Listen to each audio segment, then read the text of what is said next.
Let's take a look now at crediting information. So we get this question all the time of like, why don't you just give us a list of food items that we can serve? And you have that list. It is called the food buying guide. So there are different versions of the food buying guide. You can do it online, which a lot of us do, is you could just Google USDA food buying guide and it pops up. There is an app. A lot of us as well have the app on our phone. It is good on iOS or Android. It doesn't have to be your phone. It can be a tablet. And then it can also be a PDF, which is in the resource library. And we also give you this copy as a hard copy whenever you come on the program. Now, people have asked, can we call and ask for a hard copy? And I tell people I would not ask for our hard copy. Ours was printed like over 5 years ago now, and it's old. They do update these frequently. They update the serving sizes, but sometimes they do move items. So for instance, the one I have, it says popcorn. Is not allowable, and it is now allowable. You have to serve a lot of it, but it is now allowable as a grain. So that's why we tell you just go to the resource library and you can click on the USDA link. If you go to the online version, if you type in the USDA, you can switch back and forth from the online version to the hard PDF. I'll show you the differences between the two so you can see what they look like, but we'll go over of how to look at the food buying guide. We also do a 1-hour training on the food buying guide periodically. About every 2 to 3 months, we will do it more often. Probably starting in January, the new year, between January and May. And so take a look at that. It's also in OSD Connect if you want more. It's just specifically an overview on the food buying guide, but we're kind of going to go through it a little bit fast here. But again, the food buying guide, the concept of it is the same. It doesn't matter if you're serving 10 people or 1,000. This is what everybody uses. We use this during reviews. Schools use this to show how much to purchase, how much to buy, what to buy. So everything that we look at or use during a review, you have access to this. What the food buying guide does, it tells you how many servings that you'll get from a specific quantity of food. It also lets you know that when you cook something that's raw, whenever you cook it, how much it will provide afterwards after you cook it. It also lets you know how much you need to buy. Now, there's a column, and we're going to look at it in the food buying guide called the food as purchased column. If the item that you're serving states exactly as it says in the food as purchased column, then you can serve it. If it does not, then you have to have a CN label or a product formulation statement. If you don't have either of those as well, then the item is not allowable. Now, in the food buying guide, there are several sections. So if you find an item in the meat alternate section, it's going to be considered a meat alternate. As you can see here, we have something that's called other foods. There is no component called other foods. So everything in there is not allowable, but there are a lot of things that you would commonly serve. Like for instance, butter is in there, maybe cream cheese, condiments. So it just lets people know, like schools, if they have 1,000 kids and they want to buy butter for their toast, how much do they need to buy for 1,000 kids at 2 tablespoons each? That's what that purpose is. So if you're going to the meat alternate section, or let's just say you're looking for cheese and you go to the milk section, you're not going to find cheese there because cheese is not considered a milk on our program. It's considered a meat alternate. So wherever you find information in the book, that is what it can be credited as. That's the component it will be. Now, this is a copy of the hard manual. This is the one that is the paper copy that you can print out, the PDF version.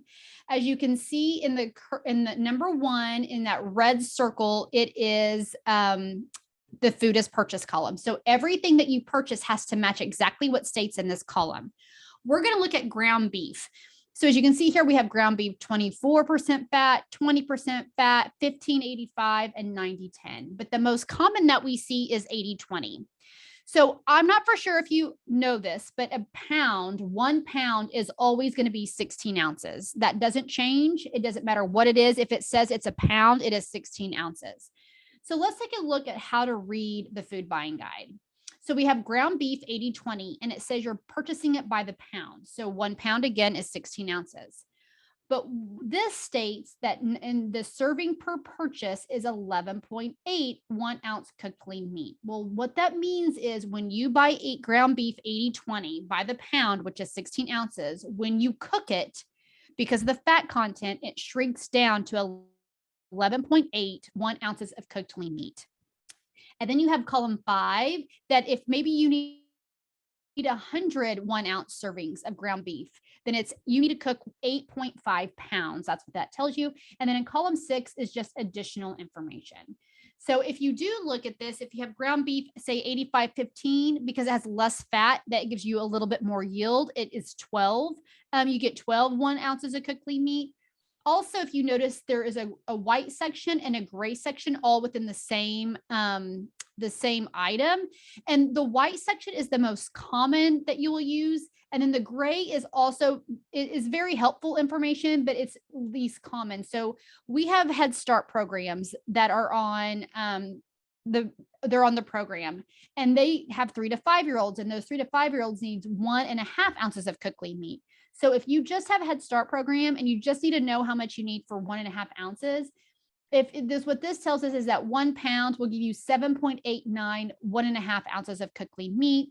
Maybe you need 100 1.5 ounce servings, then you would cook 12.7 pounds. So that's how to read the food buying guide. Now, something else I want to point you out to in the food buying guide is the fruit and the vegetable section. Now, this is looking at whole canned green beans. And what you'll see here is we have 2 number cans of green beans, both one in the white, one in the gray. And in the very top one, it says that this number 10 can will give you 39.5 1/4 cup heated drained vegetable. If you need 100 servings, you'll need to open 2.6 number 10 cans. And then you have additional information. Now, so we have this number 10 can at the bottom that is in gray, and it says 52.2. Well, why is they both number 10 a can? One's 39.5 and one's 52.2. It's because the 39.5 was heated, and the maybe you're doing a 3-bean casserole and it has green beans in it, and it does not need to be heated. It's refrigerated. Then it will give you a more yield, because when you cook it, it plumps up and give you a less yield. So that's what the difference is between the two. So again, we're going to make sure if you're cooking green beans, we're going to automatically look here. We're going to assume that you did heat it. Now, in column number 4, where the serving size is something you might notice, and this is in the hard copy in the manual, is it's always going to say 1/4 cups. So in the fruit and vegetable section, it will always say 1/4 cups. Now, if you do the online version or the app, it's more common now. They use the most common items. It's not going to be on all items yet. They're working on it, but you can change it from 1/4 of a cup to say 1/2 of a cup. Maybe you're an adult daycare and everybody has 1/2 of a cup. You can change this and it will change the yields here, but it won't do it, of course, in the hard PDF copy, but it will do it in the online version or the interactive. Now, this is the interactive version. If you just typed in food buying guide, they all have the same columns on them. They all just look a little bit different, but this is the food as purchased column. It's in the middle as in the on the interactive version. And this is all, we're looking at hams. So one thing I want to let you know when it comes to ham, it says pork, mild cured, fully cooked, chilled or frozen ham with natural juices. Now, when people look at ham in here, they're assuming deli meat, and there is really no deli meat in the food buying guide. Deli meat is pressed meats. Now, when they're talking about like pork, mild cured, they're talking about a cooked ham, a ham that's cooked probably with a bone in it, not a pressed meat. We got this. Someone asked if this was creditable. This was going into, this was a Sam's. They went to the pre-sliced meat section and they asked if this met requirements. So I asked them to please send me the front and the back. And I said, we're in the food buying guide. And they said this right here. Now, I didn't put the back on here, but it did say pork was the first ingredient. It does say fully cooked. It is chilled. Right here, it says keep refrigerated, and it does say ham with natural juices, but nowhere does it say boiled or without bone, or nowhere did it say mild cured. Again, when we're talking about meat, we're talking about not pressed meat. So there are going to be some things that you might be able to serve. There's not going to be any turkey. No turkey will work because turkey is all, even if it says turkey breast deli meat, if you look at it in the ingredients list, it's all pressed meat. It's not like a turkey breast that was cut off the bone and served and cooking right there. So when you're pressing meat together, that's not in the food buying guide. But there will be there'll be some hams that would work, but if it does, it's going to be in the deli section, and you're going to have it sliced. You're also going to have to find it in the food buying guide and then have a copy of that label for us to look at. when we come out to do a review. But we get the question a lot, well, if we can't really do ham and there's no turkey, what should we do? So these are just the things that you can do. You can do beef bologna, beef hot dogs. You can make your own pimento cheese. You can make your own homemade tuna, chicken, or egg salad, and you can do grilled cheese as long as you're using the right type of cheese. Now, there is one called a turkey ham, and you can see it here. It is in the food buying guide. We have seen it. I've heard it's now getting hard to find, but it was in the deli section that you have them sliced. Jenny O made it. There's more than that. And it has to say turkey ham. There's no smoked turkey ham. That's not in the food buying guide, just regular turkey ham. But just be cautious when you serve it. About 1.5 ounces equal 1 ounce of cooked turkey meat. It's really good. So if you can find it, I hope that you can. It is a really good product. Most of the ones that I have seen were just the regular one. If it does say somewhere on there 15% added ingredients, then you will have to serve even more to equal the 1 ounce of cooked lean meat. But turkey ham is a great alternative. Again, it's going to be in this section, the deli section, that you're going to have to get shaved. It's not, more than likely, it's not going to be in the pre-slice section. You're not going to find anything in the pre-slice section. Also some information about fruits and vegetables, if you want to do like a raw leafy green, make sure that you double it. So if you want to do a salad, if you want to serve 1 cup, it will only equal a 1/2 of a cup. So just be careful with that. And then if you want to do dried fruit, if you serve, say, 1/4 of a cup, then it will equal a 1/2 a cup. Because if you were to reconstitute it, say raisins, it'd be grapes, it would plump up. So again, you can serve 1/2 of what you need. So if you need a 1/2 of a cup, you can serve 1/4 of a cup of dried fruit. But if you need a 1/2 a cup of raw leafy green, maybe you're doing a salad, then you need to serve double, which would be 1 cup to equal the 1/2 of a cup.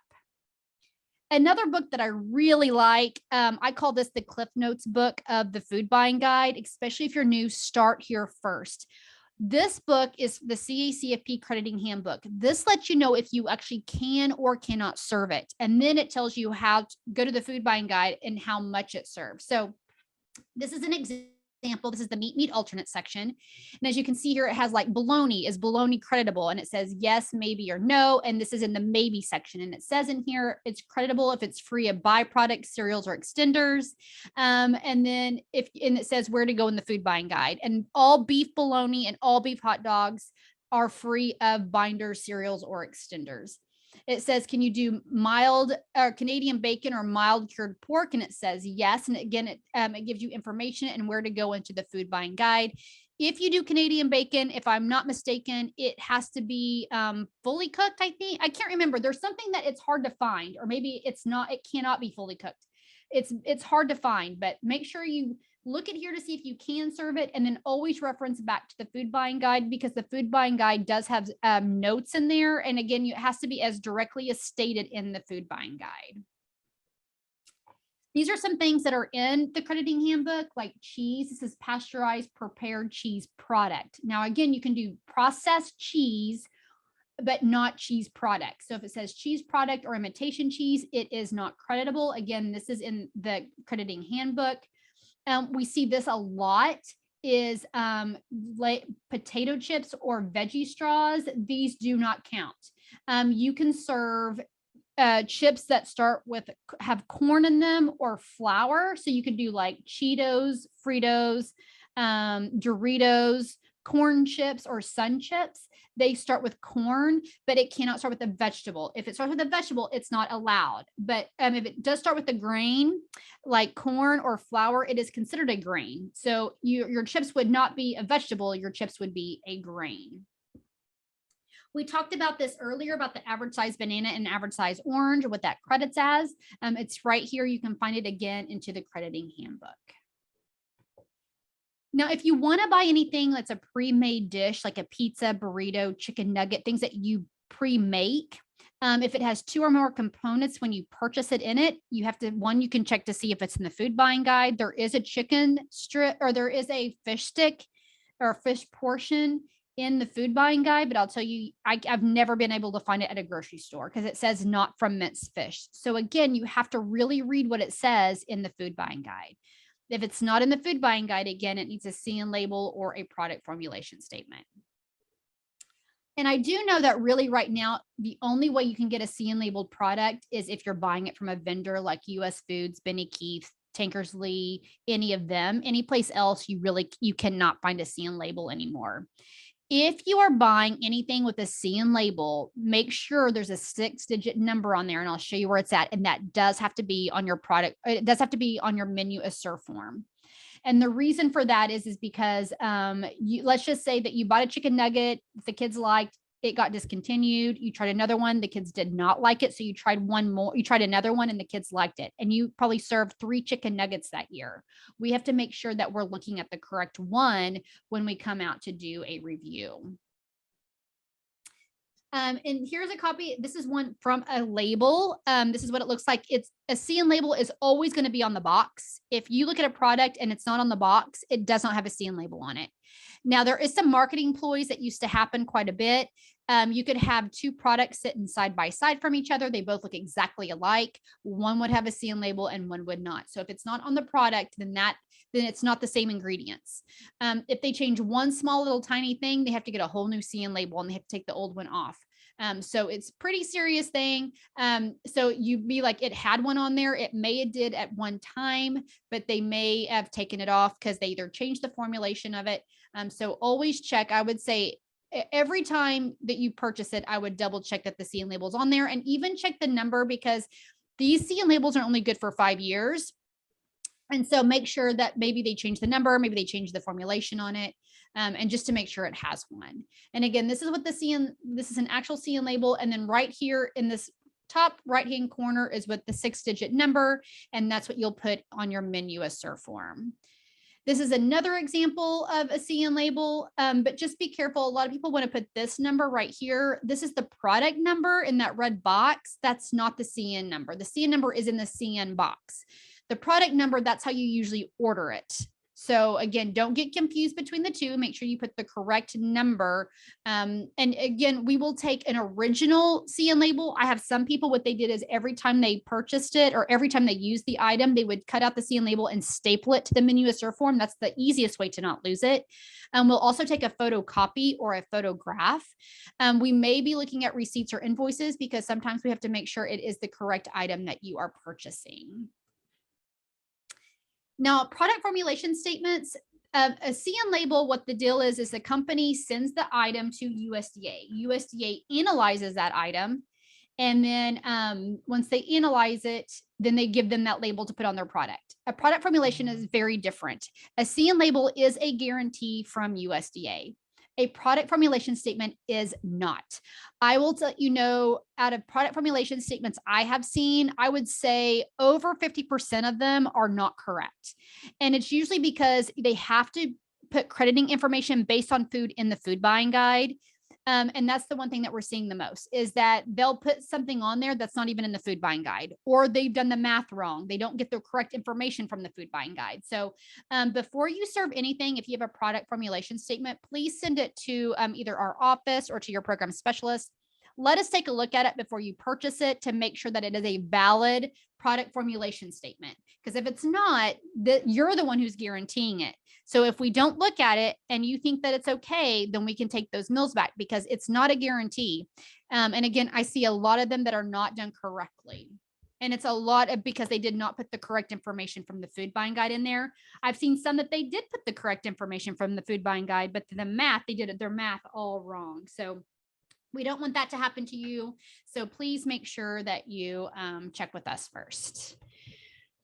And then these are some alternatives, because a lot of people are not using a vendor and they can't get CN labeled products. So if you do want to you can make your own. So instead of doing a corn dog, you can do pig in a blanket.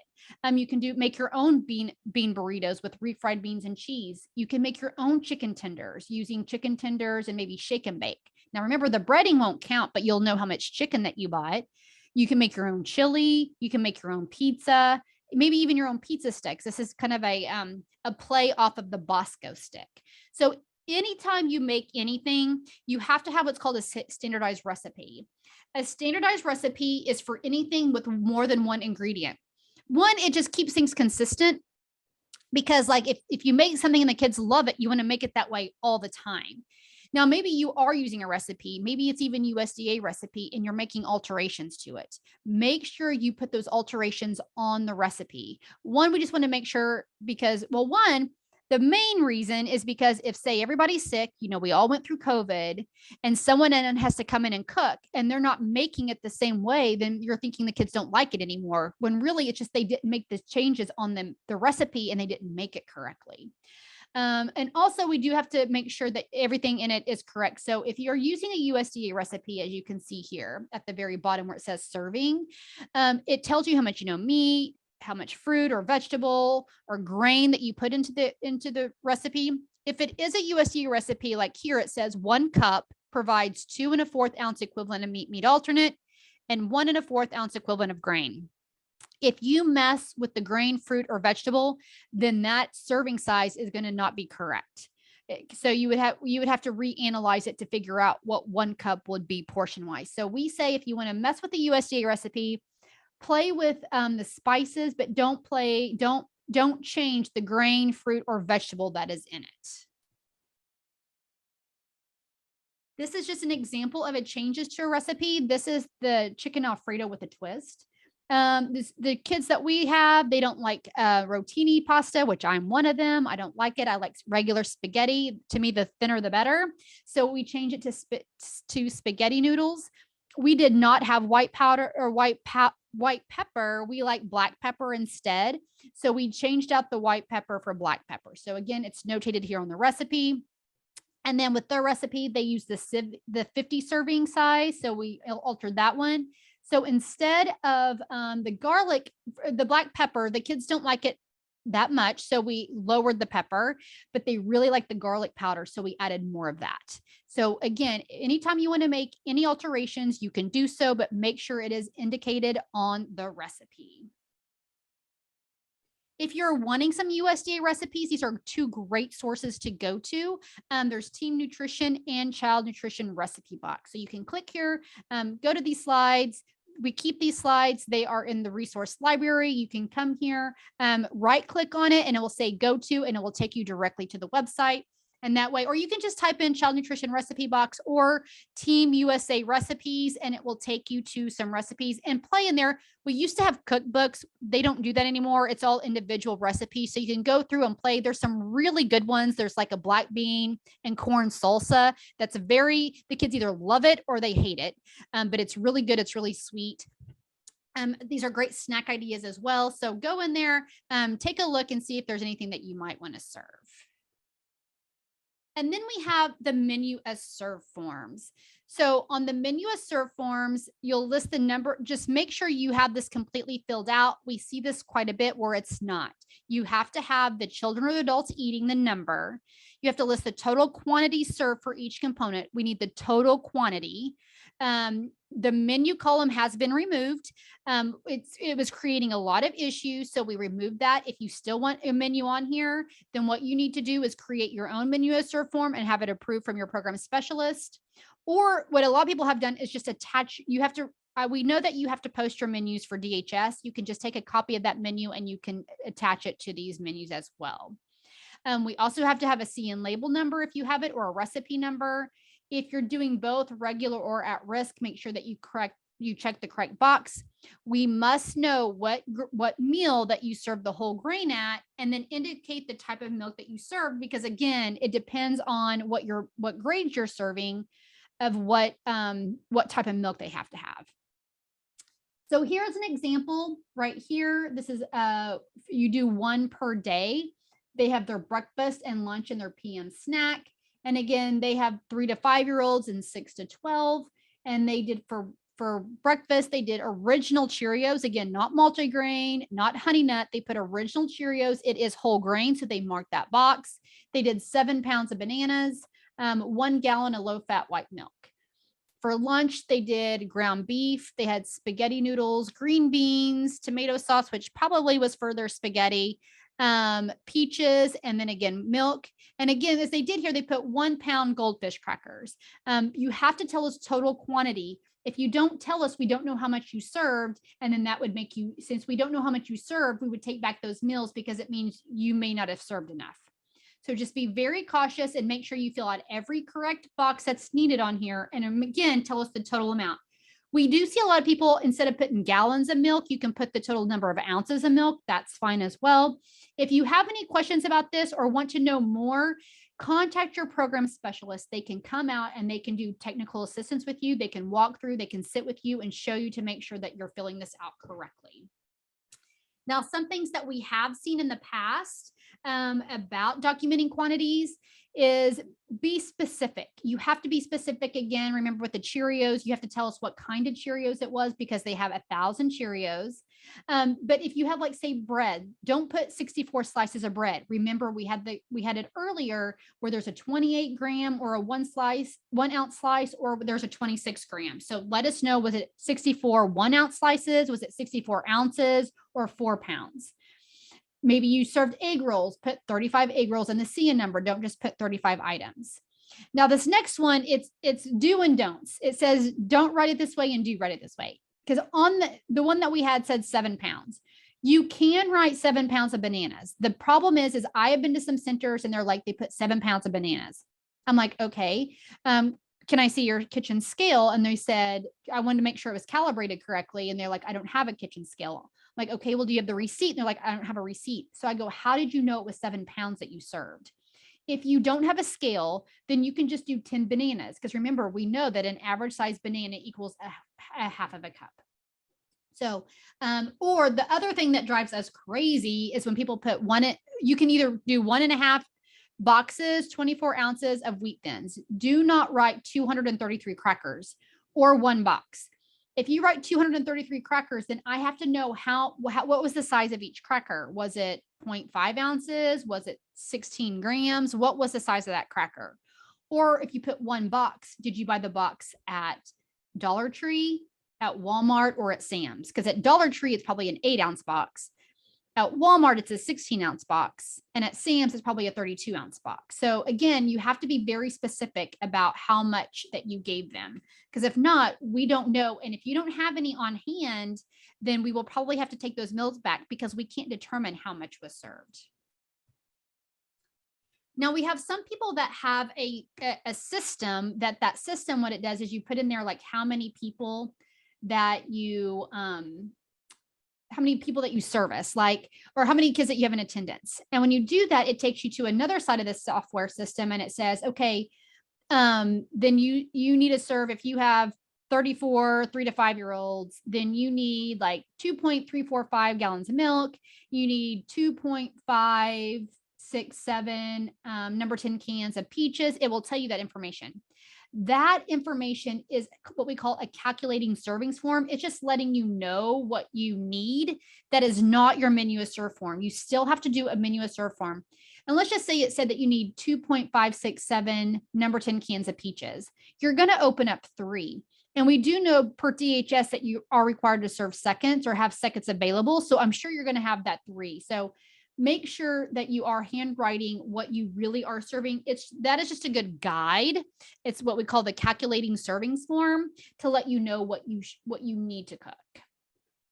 Okay, so we do have a calculating servings form. We have one in the manual if you don't have a software that does it for you. But my favorite is in the resource library. Go to the resource library and go to the calculating servings form. That one, it will do the math for you automatically. So this is the one that it looks like in the manual. The one in the calculating servings form in the resource library under worksheet section, it is all on one page. So this one is just for breakfast. Then we have a page for lunch and a page for snack. So with this one, what you do is at the very top, you put in like how many children of what age. We have this for adults as well. And then you have to come down here and you tell us how many kids are milk and then do the math.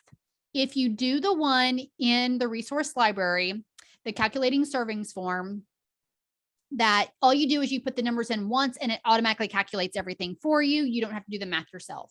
So this one is for breakfast. And so again, this one tells us that you need 58 total ounces of milk. Well, we do know there's 128 ounces of milk in 1 gallon. So you need about a half of a gallon.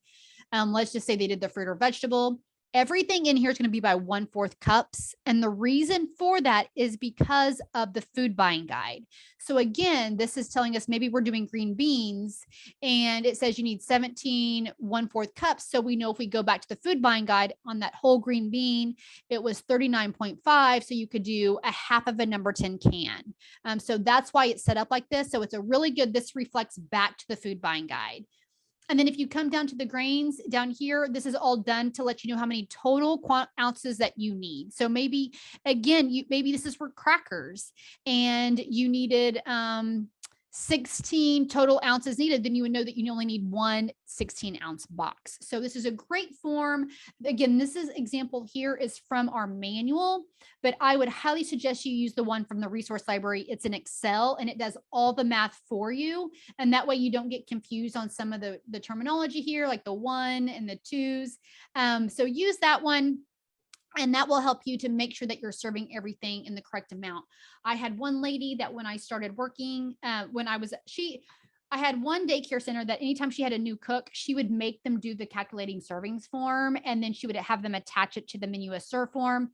So that way they understood how much that they were serving. So it's a great tool, especially if you have a new cook, to make sure that they are serving the correct amount, because the last thing we want to do is take meals back.